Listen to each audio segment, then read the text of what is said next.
Bismillahirrahmanirrahim. Assalamualaikum warahmatullahi wabarakatuh. Alhamdulillah nahmaduhu wa nasta'inuhu wa nastaghfiruh wa na'udzu billahi min shururi anfusina wa sayyiati a'malina man yahdihillahu fala mudilla lahu wa man yudlilhu fala hadiya lahu. Asyhadu an la ilaha illallah wa asyhadu anna Muhammadar Rasulullah sallallahu alaihi wasallam. Alhamdulillah, segala puji syukur hanya milik Allah SWT. Salawat dan salam marilah kita senantiasa sampaikan kepada uswah hasanah kita Rasulullah SAW. Bapak Ibu jamaah rahimakumullah, tidak terasa Ramadan sudah usai. Sekarang kita memasuki waktu Syawal 1446 Hijriah. Mohon izin untuk menyampaikan materi edisi 11 April dari Ikatan Dai Indonesia. Ini mungkin terkait dengan kepalestinaan, karena begitu Ramadan usai, Syawal datang, semua umat muslim berbahagia merayakannya. Tidak demikian dengan saudara-saudara kita yang ada di Palestina. Dan ini harusnya sebagai orang yang beriman, kita senantiasa merasa terikat dengan saudara kita yang di Palestina, sehingga banyak tulisan-tulisan atau gerakan-gerakan yang dialamatkan untuk mendukung perjuangan Palestina. Salah satunya adalah mungkin ini ya, materi dari Ikatan Dai Indonesia edisi 11 April. Bismillahirrahmanirrahim. Ma'asyiral muslimin rahimakumullah, marilah kita senantiasa meningkatkan ketakwaan kepada Allah SWT dengan menjalankan segala perintahnya dan menjauhi segala larangannya. Semoga kita selalu berada dalam lindungan dan rahmatnya.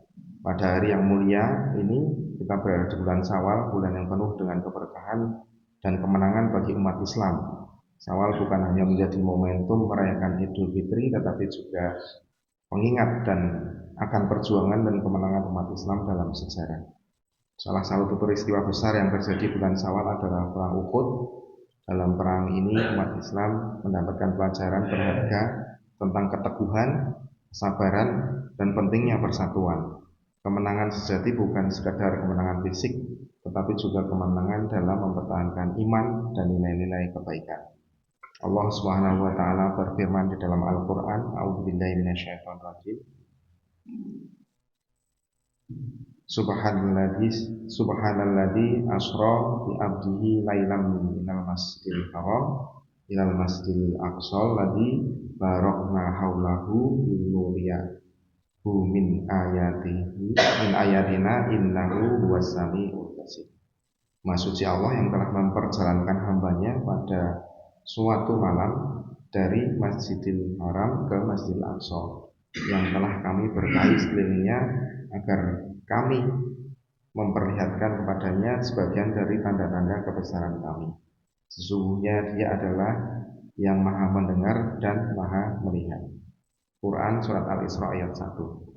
Ayat ini mengingatkan kita bahwa Masjidil Aqsa dan Palestina adalah bagian penting dalam sejarah dan akidah Islam. Oleh karena itu, apa yang terjadi di sana bukan hanya urusan bangsa Palestina, tetapi juga tanggung jawab kita sebagai umat muslim. Saat ini saudara-saudara kita di Palestina masih menghadapi penjajahan, kekerasan, dan penderitaan yang terus berlanjut. Serangan demi serangan telah menyebabkan ribuan jiwa melayang, termasuk anak-anak dan wanita tak berdosa. PBB melaporkan bahwa situasi kemanusiaan di Gaza makin memburuk karena blokade yang menghalangi bantuan dari rakyat Palestina. Namun di tengah penderitaan itu, rakyat Palestina tetap teguh mempertahankan tanah air mereka dan tidak menyerah dalam menghadapi ketidakadilan ini. Rasulullah SAW bersabda, akan senantiasa ada sekelompok dari umatku yang menegakkan kebenaran. Mereka tidak akan terpengaruh oleh orang-orang yang menelantarkan mereka hingga datang keputusan Allah, sementara mereka tetap dalam keadaan yang demikian itu. Hadis riwayat Ahmad. Hadis ini menunjukkan bahwa perjuangan menegakkan kebenaran harus terus berjalan, dan kita semua memiliki peran dalam membantu perjuangan tersebut.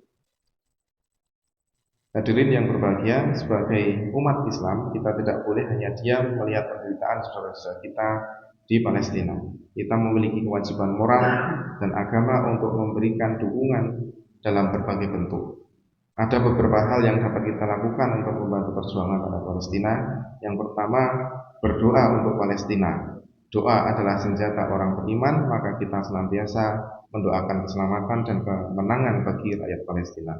Yang kedua, menambah wawasan tentang Palestina.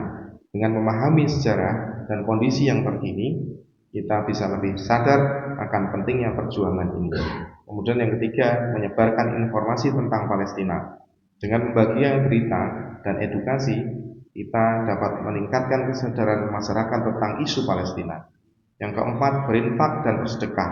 Bantuan finansial sangat dibutuhkan untuk membantu korban konflik di Palestina. Yang kelima, mengikuti aksi solidaritas dengan menghadiri kampanye dan aksi damai. Kita menunjukkan kepedulian dan dukungan kepada perjuangan rakyat Palestina. Selain itu, bagi komunitas dan organisasi, kita juga mengadakan kajian, doa bersama, serta kajian kreatif yang menunjukkan solidaritas kita kepada rakyat Palestina.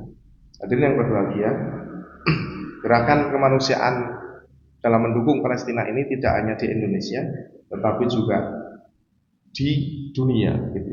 Beberapa waktu yang lalu, tanggal 8 April 2025, International Union of Muslim Scholars atau IUMS itu memberikan fatwa jihad untuk membela Palestina.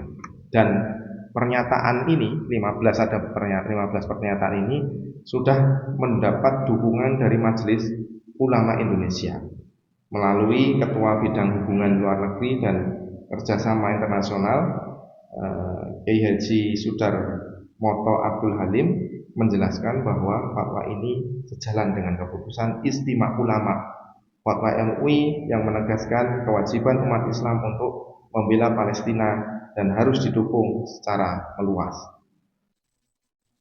Apa isi dari fatwa IUMS ini? Ada 15 poin dalam fatwa ulama internasional ini. Yang pertama, kewajiban jihad melawan Zionis.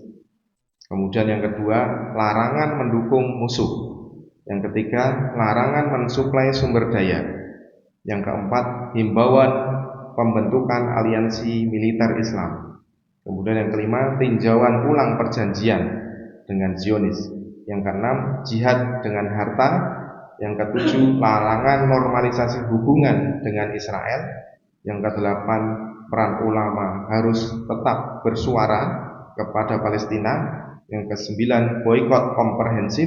Yang ke-10, tekanan terhadap Amerika Serikat. Yang ke-11, boikot perusahaan pendukung. Yang ke-12, bantuan kemanusiaan. Yang ke-13, persatuan umat Islam. Yang ke-4, doa khusus untuk Gaza. Yang ke-5, ucapan terima kasih atas dukungan banyak pihak. 15, ucapan terima kasih atas dukungan banyak pihak dalam mendukung rakyat Gaza selama ini. Allahu a'lam bishawab. Mudah-mudahan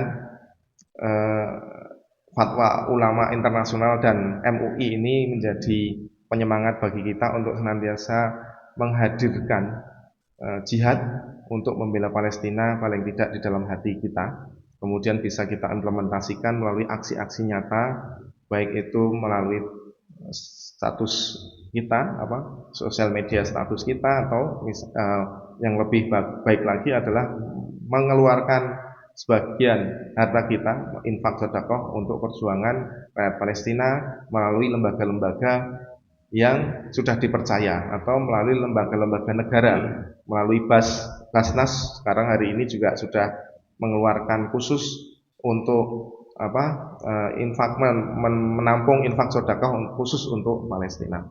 Bapak Ibu yang rahimahullah, mohon maaf apabila ada kekurangan kesalahan. Sebelum kita tutup, marilah kita mendukung dengan mendoakan saudara-saudara di Palestina supaya Allah memberikan kemudahan perjuangan mereka dan segera memberi kemerdekaan kepada rakyat Palestina.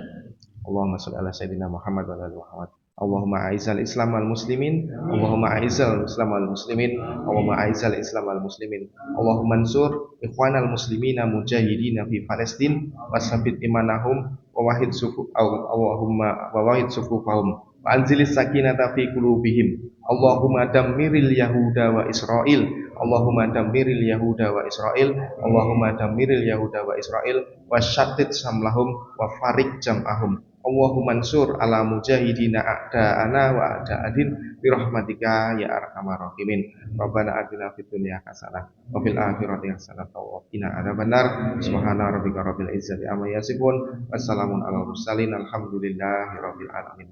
Assalamualaikum warahmatullahi wabarakatuh.